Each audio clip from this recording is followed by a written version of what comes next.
O Brasil tá bem doido, tão doido que talvez quem tenha apresentado a solução mais pragmática para todos os nossos problemas é um doido. Essa casa precisa tirar uma comissão ou um parlamentar para conversar com o presidente da República. E pelo perfil dele, me sinto preparado para ir até ele, se for necessário. Porque venho da Bahia, sou conhecido como doido, e para conversar com doido, sou outro doido. Precisamos partir.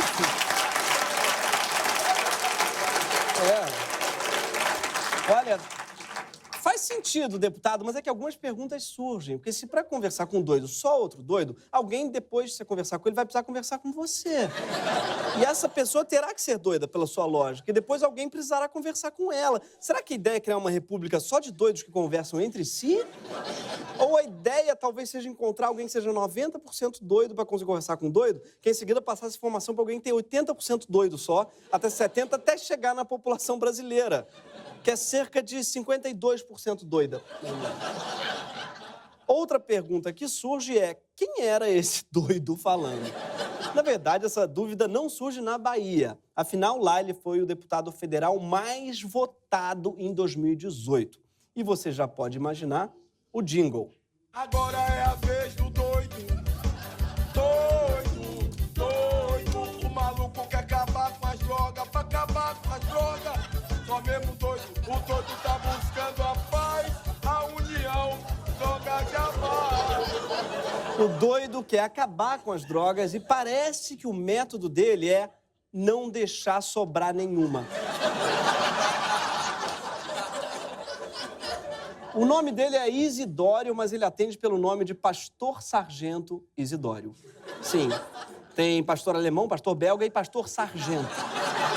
Um pastor diferente. E você acha confuso essa coisa de acumular duas funções de pastor e de sargento? Lembra que ele também é deputado, tornando-se um deputado pastor sargento. Além, claro, de acumular uma outra função muito importante, que é a de doido. Parece uma versão infernal daquela cantiga infantil, rei, ladrão, polícia, capitão, sabe? Com quem será que o Bolsonaro vai casar? Deputado, sargento, pastor esquizofrênico, tudo. E, além de cantor, deputado, pastor, sargento e doido, o Isidório também se diz ex-viciado e ex-gay. Sim, o pastor afirma hoje ter se livrado dos seus dois vícios, que são droga e rola. Ou, em suas palavras, ele que falou isso. Ele disse,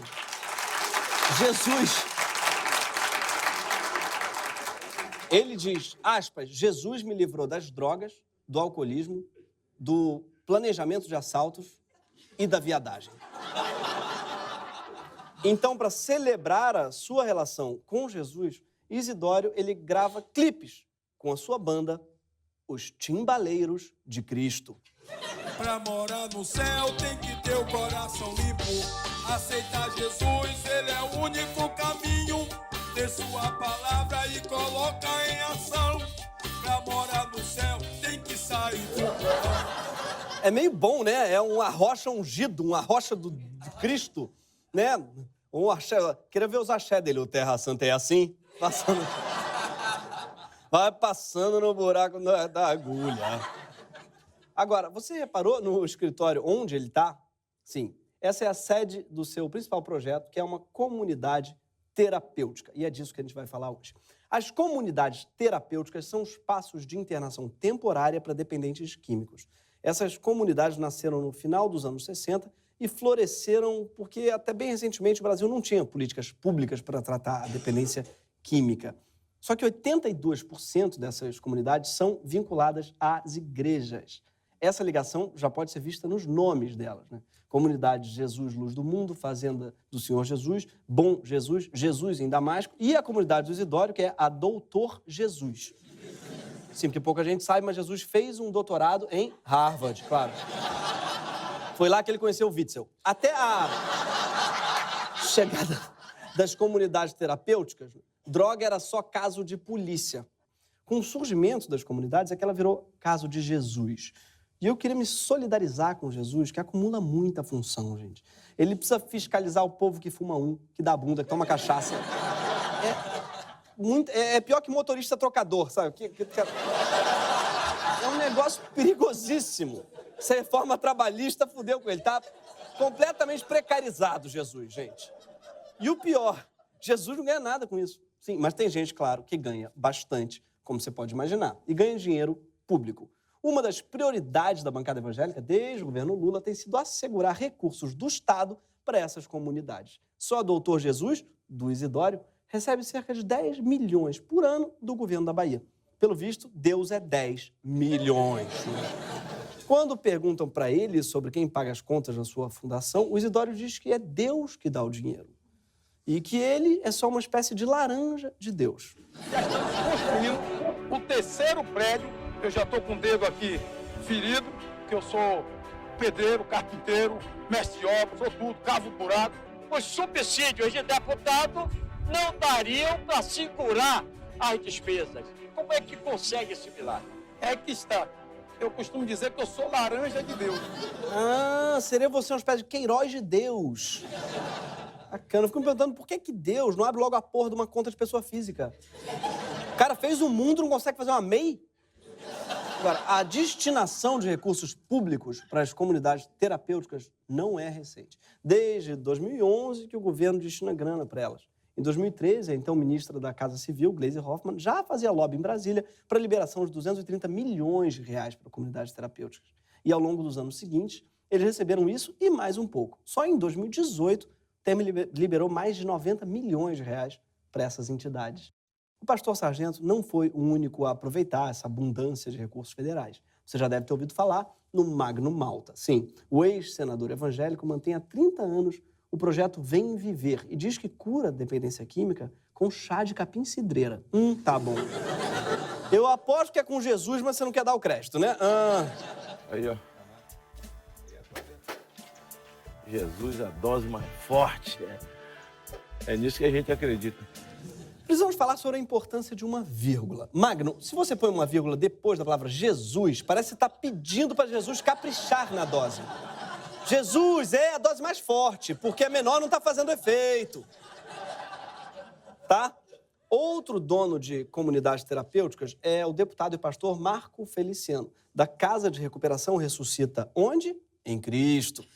Mas, na verdade, não fica em Cristo, mas no Gama, região do Distrito Federal. É para lá que o deputado encaminha dependentes de drogas da sua cidade, Orlândia, em São Paulo, que fica a mais de 600 quilômetros de distância da capital. Por que tão longe? Não tem nenhum abrigo mais perto de Orlândia? A ideia é mandar a população de rua para o mais longe possível do seu eleitorado. E quem paga o transporte é o governo. Mas não é só com Jesus que os donos de comunidades terapêuticas prometem recuperar dependentes químicos. O Isidório, por exemplo, diz contar com a ajuda da missionária Teresa. Quem é Teresa? É um porrete de madeira que ele diz ser a responsável pela recuperação dos internos da comunidade. Teresa não tem muito senso de humor e pode ficar bastante chateada quando o interno mostra esse dedo do meio, como mostra o pastor nesse vídeo, em que ele tenta ser engraçado sem muito sucesso. Tereza aqui não gosta de quem dá dedo, quando alguém dá dedo aqui é um dedo. Aí eu arrancava o dedo, agora ele aí ficava apontando aqui, pastor, porque são 5 dedos. Agora Tereza vem rasgando, pega aqui no pulso, chega.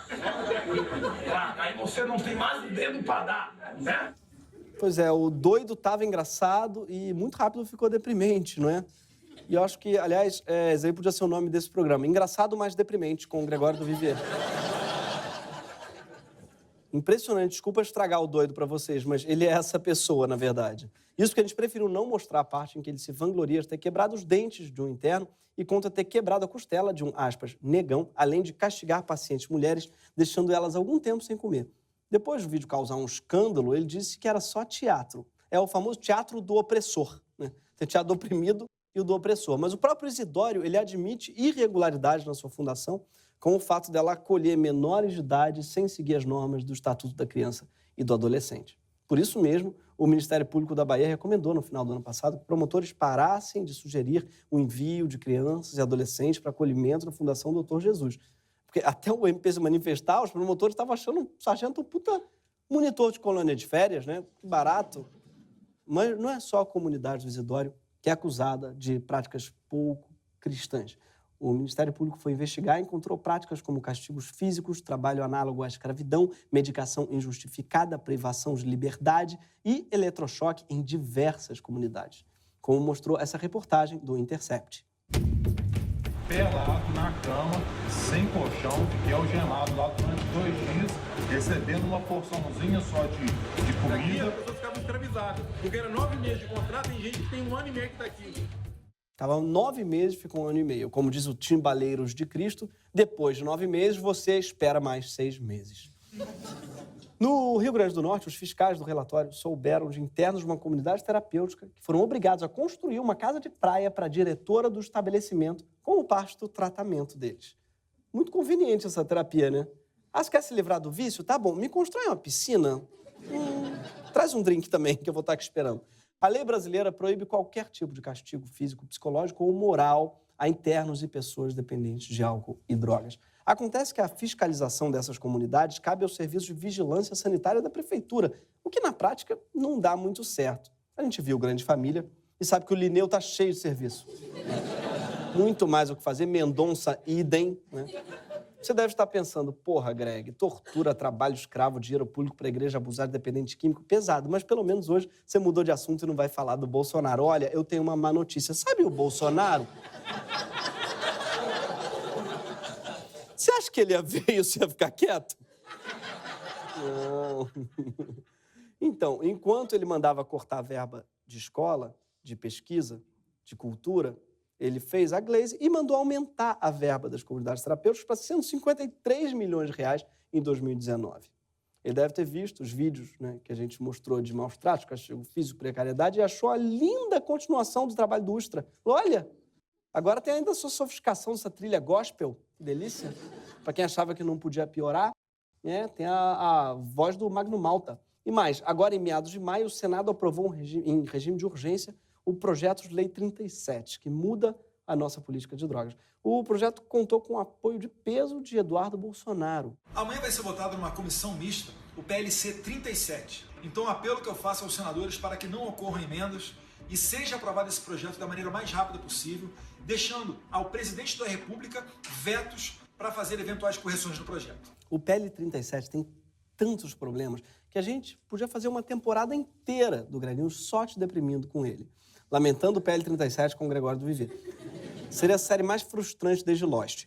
O PL 37, entre outras bizarrices, ele cria um mecanismo de renúncia fiscal em benefício das comunidades terapêuticas. Sim, agora você pode doar até 30% do seu imposto de renda para essas comunidades. É uma espécie de lei Rouanet cristã. A lei Rouamen. É curioso que os principais beneficiados são exatamente os principais detratores da Lei Rouanet para a cultura. Você está renunciando do imposto que é para fazer escola. Você está renunciando do imposto que é para comprar ônibus escolar. Você está renunciando do imposto que é para mandar para a segurança pública nos estados. Você está renunciando do imposto que é para fazer calçamento na cidade do interior. Você está renunciando do imposto que é para fazer esgoto em qualquer lugar. Pois é, acabou a mamata, começou a mamalta. O PL, né, na prática, ele é uma espécie de anabolizante de comunidades terapêuticas. E não só por causa da Lei Rouamen, porque ele prevê a internação forçada de dependentes químicos pelo prazo de até 3 meses, a chamada internação compulsória. E a gente sabe que depois de 3 meses, você não vê o resultado. Sim, eu vou repetir porque isso é bizarro e não tem graça nenhuma. Apesar, sim, acaba de ser aprovado agora no Brasil um projeto de lei que autoriza e coloca como política pública a internação forçada de dependentes químicos em centros ultra-religiosos e acusados de maus tratos. E com um detalhe, o projeto também impede que os familiares suspendam o tratamento do usuário internado. Sim, não bastasse a sua família poder te internar contra a sua vontade, nem ela vai poder te tirar de lá, se ela quiser. O PL 37 já tramita no Congresso desde 2013 e foi bolado pelo atual ministro da Cultura e da Cidadania, o médico e deputado federal Osmar Terra. O Osmar Terra é o cara que disse no Roda Viva que não gosta muito de filósofos, com algumas exceções. O Olavo de Carvalho é um filósofo respeitado por... Mas o senhor não estava se referindo a ele? Não, eu estou me referindo a... Quer que eu te diga? Eu estou me referindo ao Foucault. Ah, tá certo. Que realmente, se for seguir tudo que ele propõe, se desfaz da sociedade. Né? Certo. Olá, o Carvalho é uma pessoa respeitada, eu não tenho nada... Não estou me referindo a ele, eu estava me referindo ao Foucault. Ao Foucault, tá bom. Imagina se ele ia falar mal de um filósofo respeitado como Olavo de Carvalho, só... Tá falando desse Zé Ruela de Foucault aí, que, pelo amor de Deus, Olavo de Carvalho é um astrólogo. Aliás, ele disse que o Foucault podia desfazer a sociedade. Engraçado, ele disse que Foucault ia desfazer a sociedade. Eu nunca vi o Foucault indicando Weintraub para ministro da Educação. Nunca vi. Osmar Terra amparou o PL 37 no que ele chama de uma epidemia de drogas no Brasil. Só que a Fiocruz, instituto que há 100 anos estuda epidemias no Brasil, acaba de publicar um estudo longo sobre o uso de drogas no país, feito por 500 pesquisadores e baseado em mais de 16 mil entrevistas. O instituto mostrou que 0,9% da população usou crack alguma vez na vida, o que é algo preocupante, claro, mas não configura exatamente uma epidemia. É como a volta da pochete. É preocupante, mas está sob controle, entende? O Osmar Terra disse que não acredita na Fiocruz, tá? Porque ele mesmo foi capaz de constatar a epidemia de drogas andando nas ruas de Copacabana. Aspas. Eu andei nas ruas de Copacabana e estavam vazias. Se isso não é uma epidemia de violência que tem a ver com as drogas, eu não entendo mais nada. Olha, essa lógica tá meio estranha. A rua tá tão vazia, gente, deve ser crack. Por essa lógica, essa manifestação do Bolsonaro que só foi uma pessoa, a culpa é do crack, não é assim? Realmente, o Osmar Terra, inclusive, já também disse num tweet, aspas, qualquer pessoa em sã consciência observando as ruas na cidade pode atestar o mesmo, sim. Foda-se a Fiocruz. Porque ele tem seu próprio instituto, o Fio Terra. Que é, inclusive... Já dá até para ter uma ideia de onde é que ele tira os dados. Tá, agora peguei. Tá, você deve estar pensando, Greg, eu entendi. Tem pastor, tem abuso, tem dinheiro público, tem gente presa contra a vontade, tem projeto de lei baseado em fake news, mas pelo menos alguma coisa está sendo feita para ajudar as pessoas com dependência química, né? Mais ou menos. Porque a maior parte dessas comunidades terapêuticas atua sem licitação, faz um trabalho mal fiscalizado que não tem nem eficácia comprovada para lidar com o problema em si. Não à toa, o PL 37 tem 3 artigos, 9 parágrafos e 124 linhas detalhando as novas formas de financiamento para as comunidades terapêuticas. Um total de 0 artigos, parágrafos ou linhas abordando mecanismos de fiscalização ou avaliação dos tratamentos oferecidos. Mas não é porque as comunidades terapêuticas não têm eficácia comprovada que não existem outras alternativas para tratamentos de dependência química. Os Centros de Atenção Psicossociais, Álcool e Droga, chamado CAPS-AD, realizam atendimento diário aos usuários de droga com supervisão médica e psicológica e praticam a política de redução de danos que é recomendada pela OMS. Mas, mesmo assim, os CAPS-AD estão com seus investimentos congelados. Eles tinham um bombonzinho para eles, mas parece que o Bolsonaro comeu. Ou deu para o pastor Sargento, enfim. Então. Vício é foda, né? Não tem solução simples. Dependência química pode até não ser uma epidemia, como o Osmar Terra jura que é, mas é uma condição real que milhões de pessoas e suas famílias inteiras sofrem no Brasil. A última coisa que essas pessoas precisam é de um pastor trancando elas num sítio contra a vontade, sem fiscalização nenhuma, forçando a rezar para Jesus Cristo e trabalhar construindo a casa dele. E tirando delas a mesma coisa que a dependência química tira, a autonomia. Não adianta terceirizar essa responsabilidade para Jesus, porque ela é nossa. A gente precisa cuidar das causas do vício, dando às pessoas as condições necessárias para elas terem uma vida plena e feliz, mesmo longe das drogas. E ajudando no tratamento de quem já está dependente com base em evidências e não em orações. Dependência química é um problema muito complexo. E a gente hoje está deixando na mão de quem não tem nenhuma qualificação para lidar com isso. Dependência é um negócio muito sério para deixar na mão de um doido. E de um ministro que não acredita em estudos sérios. Ou seja, mais Fiocruz e menos Fio Terra. Valeu, galera. Até mais.